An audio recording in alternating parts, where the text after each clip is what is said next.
Si les traumatismes d'enfance laissent des cicatrices indélébiles, certaines révélations sur des traitements médicaux pour adultes pourraient bien vous choquer encore davantage.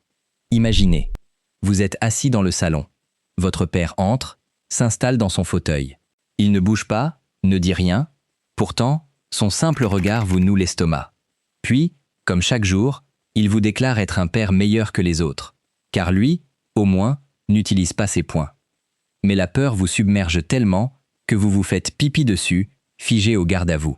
Les heures s'étirent, vous restez silencieux tandis que votre père liste inlassablement tout ce qu'il vous reproche. Il s'agit de maltraitance émotionnelle, le genre qui ne laisse aucune ecchymose visible pour un enseignant, mais des blessures bien plus profondes. Pendant des années, ce fut l'enfance de Nicolette.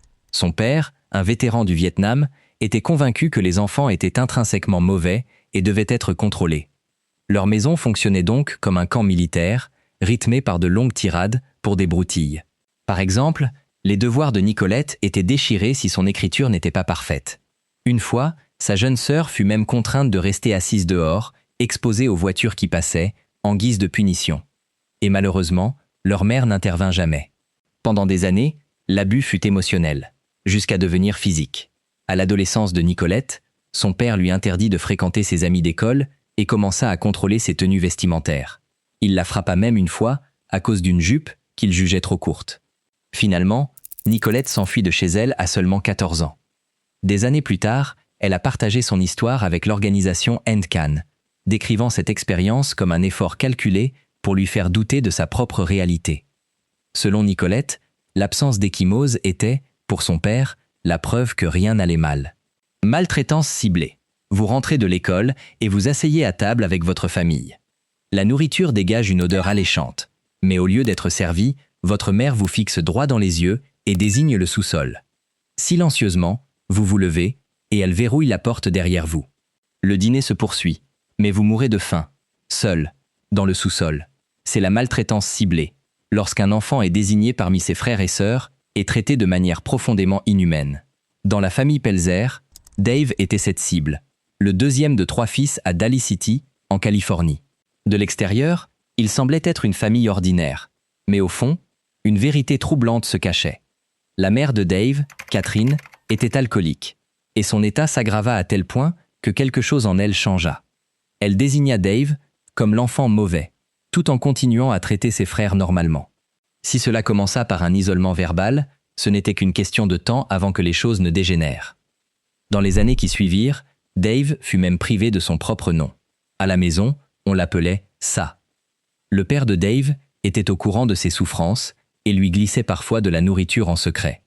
Cependant, il ne confronta jamais sa femme et ne s'interposa jamais pour protéger Dave, préférant son mariage à son fils. Pendant ce temps, Dave arrivait à l'école chaque jour couvert d'ecchymose et ne pesait qu'environ 30,8 kg malgré ses 12 ans. Même ses professeurs le remarquèrent, mais ils ne dirent rien pendant des années. Finalement, le 5 mars 1973, une infirmière scolaire répertoria les blessures de Dave, et les professeurs et le directeur risquèrent leurs emplois pour appeler la police. Dave fut finalement retiré du foyer ce jour-là même, et son cas devint l'un des exemples de maltraitance les plus graves de l'histoire de la Californie. Plus tard, Dave s'engagea dans l'armée de l'air américaine, devint conférencier motivateur et écrivit un best-seller autobiographique intitulé « A Child Called It ». Négligence physique. Vous avez faim après l'école, mais il n'y a rien dans le réfrigérateur. Vos parents sont au travail, passant leur journée avec des orphelins, cherchant à leur trouver de bonnes familles. Pourtant, leur propre maison a un plafond qui s'effondre, un enfant négligé et des assiettes qui n'ont pas bougé depuis des semaines. C'est la négligence physique.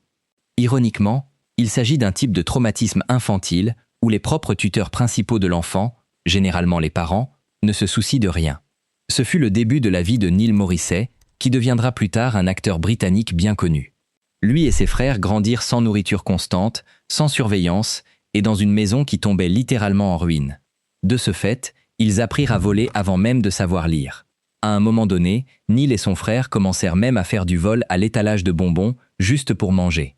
En 1972, une comparution devant le tribunal pour vol déclencha finalement l'intervention des services sociaux. Et ce que les autorités découvrirent était inimaginable. Le foyer de Neil était pratiquement invivable pour n'importe quel être humain, et encore moins pour un enfant. Finalement, les autorités retirèrent la garde à ses parents, et il fut séparé de ses frères et placé dans un foyer d'accueil. Mais même là, la prise en charge n'était pas constante. Au fil des foyers d'accueil, Neil fut confronté à de faibles attentes et au stigmate d'être un enfant abandonné. Puis, à ses 18 ans, le peu de soutien qu'il avait disparut également. Il se retrouva sans abri, sans argent ni filet de sécurité, du jour au lendemain. Après des années de vie dans la rue, Neil finit par reconstruire sa vie et devint un acteur à succès. Il produisit plus tard un documentaire de la BBC intitulé Care Home Kid, dans lequel il décrivait les enfants toujours en difficulté au sein du système. Dans son cas, la négligence s'était écrite en 2 chapitres. Le premier par ses parents, le second par le foyer d'accueil de l'État. Abus de substances au sein du foyer. Le soleil se couche, vous êtes à la ferme. Soudain, la voiture de votre père apparaît au loin et, rien qu'au bruit, vous êtes terrifié. Vous savez que cette nuit sera épouvantable. Chaque jour de votre vie a été divisé en 2 catégories. Papa est sobre ou il ne l'est pas. C'est l'abus de substances au sein du foyer, un type de traumatisme infantile où la dépendance d'un parent transforme la maison en un lieu rempli de peur. Ce fut la jeunesse de Charlize Theron, qui grandit dans une ferme en Afrique du Sud, avec un père dont l'alcoolisme transformait le foyer en un cauchemar récurrent. Le 21 juin 1991, lorsque le père de Charlize rentra ivre, il menaça violemment de la tuer, elle et sa mère. Terrifiées, toutes 2 se réfugièrent rapidement dans une chambre et s'appuyèrent de tout leur poids contre la porte. Mais cela ne fit qu'irriter davantage son père, et la situation devint si grave qu'il saisit une arme. Puis, en un instant, il tira plusieurs coups à travers la porte de la chambre, mais tous manquèrent leur cible. En légitime défense, sa mère sortit sa propre arme et riposta, tuant son père sur le coup. L'enquête conclut finalement à un homicide justifiable. Charlize n'était qu'une adolescente lorsque tout cela se produisit. Des années plus tard, Charlize en parla ouvertement, refusant de porter cela comme une honte. Elle attribua à la décision de sa mère le fait de lui avoir sauvé la vie. Ces cas sont troublants, mais les types de traumatismes suivants laissent des cicatrices que presque personne ne peut jamais guérir complètement. Isolement social extrême. Vous êtes attaché à une chaise dans une petite pièce dont toutes les fenêtres sont obscurcies. L'homme qui vit dans cette maison entre chaque jour, mais étrangement, il ne parle pas. Au lieu de cela, il grogne, et si vous faites du bruit, il vous frappe avec un morceau de bois. Cet isolement dure des années, mais pire encore, vous n'avez aucune idée que d'autres humains existent en dehors de ces 4 murs. C'est l'isolement social extrême, une privation totale de contact humain pendant les années exactes où un enfant apprend à devenir une personne. Ce fut la vie de Ginny Wiley, maintenue dans une seule pièce sombre de l'âge de 20 mois jusqu'à ses 13 ans. Pendant la journée, Ginny était attachée à un pot. La nuit, elle était enfermée dans un berceau en treillis métallique. Et l'homme qui lui fit cela était son propre père. Sans aucune justification médicale, il avait décidé que Ginny était mentalement handicapée. Il interdit donc à quiconque dans la maison de lui parler.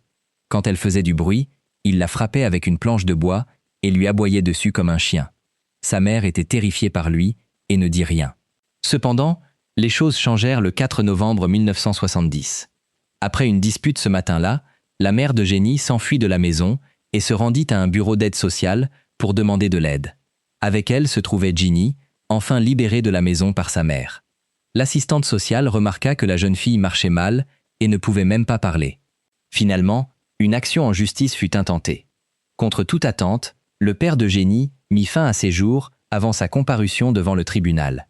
Sa dernière note disait « Le monde ne comprendra jamais ». Quant à Ginny, elle passa d'un foyer d'accueil à l'autre, certains étant abusifs. Bien qu'elle ait tenté d'apprendre, elle ne put jamais parler. Parentification. Votre mère vient de vous dire, une fois de plus, qu'elle allait mettre fin à ses jours ce soir. Vous êtes très jeune, incapable même de formuler vos sentiments en mots. Vous restez simplement près d'elle et observez sa respiration. Mais cette menace n'est pas isolée. C'est une phrase que vous entendez depuis des années.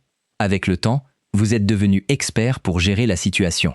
Vous lisez ses humeurs avant même qu'elle n'entre dans une pièce, dissimulez ce chaos à quiconque en dehors de la maison et répondez toujours avec les mêmes réconforts. Soudain, vous n'êtes plus son enfant, vous êtes son soignant. C'est la parentification en tant que traumatisme infantile. La santé mentale d'un parent pousse l'enfant à devenir responsable de ce parent. Ce fut l'enfance d'Ali Golden, qui grandit avec une mère souffrant de dépression sévère et de troubles de la personnalité borderline. Pour cette raison, Ali passa toute sa jeunesse en tant que ce qu'elle appellerait plus tard la bonne soldate. L'humeur de sa mère changeait constamment, oscillant entre rage et affection, manipulation et menace. Ali gérait tout cela, réprimant ses propres besoins pour maintenir une fausse stabilité. Lorsque Ali tenta de construire sa propre vie, les besoins émotionnels de sa mère s'intensifièrent au lieu de s'apaiser. Finalement, sa mère se donna la mort. Ali fut laissé avec le chagrin et la culpabilité d'être la raison pour laquelle sa mère s'était donné la mort.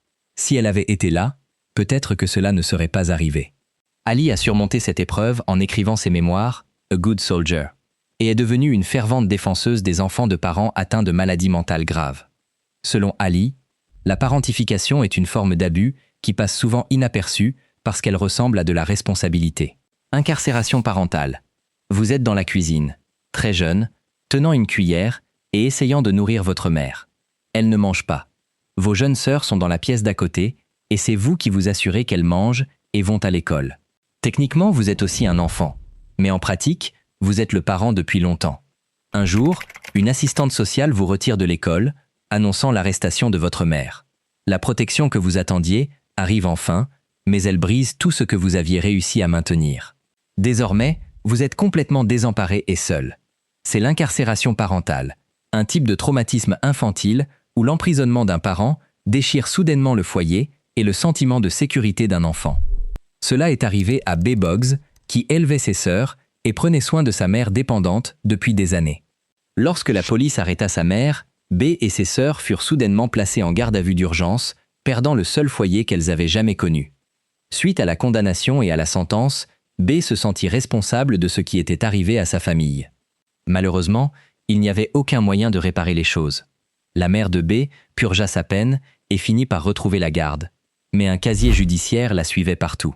Elle ne trouva jamais d'emploi, et B devint donc le soutien de famille, même adolescente. Avec le temps, accumula plusieurs emplois pendant ses études secondaires et obtint son admission à l'université Columbia. Bien que sa famille se soit beaucoup améliorée, elle affirme toujours n'avoir jamais eu d'enfance. Séparation parentale. Votre père travaille au Canada depuis 1 an et, enfin, toute la famille déménage. Les examens médicaux sont faits, les cartons sont empilés et prêts. Votre meilleur ami doit venir après l'école pour un thé, pour le dernier au revoir. Étrangement, en rentrant à la maison, votre mère renvoie votre ami sans aucune explication. Votre père est de retour du Canada et les 2 parents vous font asseoir. Puis vous l'entendez. Le mariage est terminé et le déménagement est annulé. Sous le choc, vous dites vouloir partir au Canada avec votre père, mais votre mère explose, hurlant que c'est à son tour de s'occuper de vous. Après de nombreuses disputes, elle fait sa valise et quitte la maison ce jour-là. C'est la séparation parentale en tant que traumatisme infantile, et contrairement à un divorce typique, l'enfant se sent indésirable, abandonné ou responsable de la rupture. Ce fut l'expérience d'Anita Ford en 1974, une enfant prise au piège d'un abandon mutuel dont elle ignorait tout. Le père d'Anita ne prit pas ses responsabilités. Au lieu de cela, il vendit simplement la maison familiale, déposa Anita et son frère chez leur tante et retourna seul au Canada. Il promit de les faire venir bientôt, mais il avait d'autres plans. 2 ans après l'incident, le père d'Anita envoya un message du Canada annonçant qu'il ne voulait plus d'eux. Apparemment, les 2 parents avaient fait leur choix et aucun ne voulait des enfants. Anita a plus tard partagé son histoire publiquement, décrivant le divorce comme le plus horrible de sa vie. Un événement dont elle pensait à jamais être responsable. Des années plus tard, elle se surprit à fuir l'intimité, s'attendant à ce que chaque relation se termine par la même annonce silencieuse qui avait rendu sa vie si difficile. Harcèlement. Vous aimiez l'école, mais plus depuis que vous rentrez à la maison avec des ecchymoses. Le couloir où vous aviez l'habitude de courir est devenu un endroit où vous marchez prudemment, surveillant les coins. D'autres élèves vous ciblent depuis des années. Parfois, un professeur le remarque et, bien que l'école promette que la situation est gérée, ce n'est pas le cas. Un matin de janvier, vous allez aux toilettes après un cours. L'instant d'après, on vous ramène chez vous.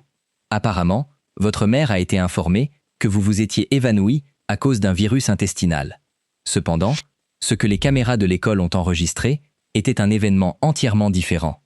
C'est le harcèlement. Et dans le cas de Gabrielle Taille, cela a pris une tournure bien plus troublante. Gabriel était un élève de l'école élémentaire Carson, ciblé par ses camarades depuis des années. Alors que ses parents pensaient qu'il était simplement un enfant turbulent, l'école observait le harcèlement et mentait aux parents de Gabriel à ce sujet. Le 24 janvier 2017, un agresseur le frappa jusqu'à le rendre inconscient sur le sol des toilettes. Gabriel resta là pendant des minutes, et plusieurs élèves entrèrent et sortirent. Certains l'ignoraient même. Étonnamment, personne n'appela à l'aide. Après avoir examiné les images, l'école choisit de dire à la mère de Gabriel qu'il s'était simplement évanoui. Sa mère les crut, et 2 jours plus tard, elle renvoya Gabriel à l'école. Mais ce jour-là même, il fut de nouveau acculé dans les mêmes toilettes. L'école le vit, mais ne dit rien. Le 27 janvier 2017, juste un jour après le 2e incident, Gabriel s'est donné la mort. 2 ans plus tard, les avocats de sa famille découvrirent les images de surveillance que l'école avait dissimulées. Finalement, les parents de Gabriel reçurent un dédommagement de 3 millions de dollars et le gouvernement introduisit des réformes anti-harcèlement obligatoires. Mais, pour Gabriel, il était trop tard.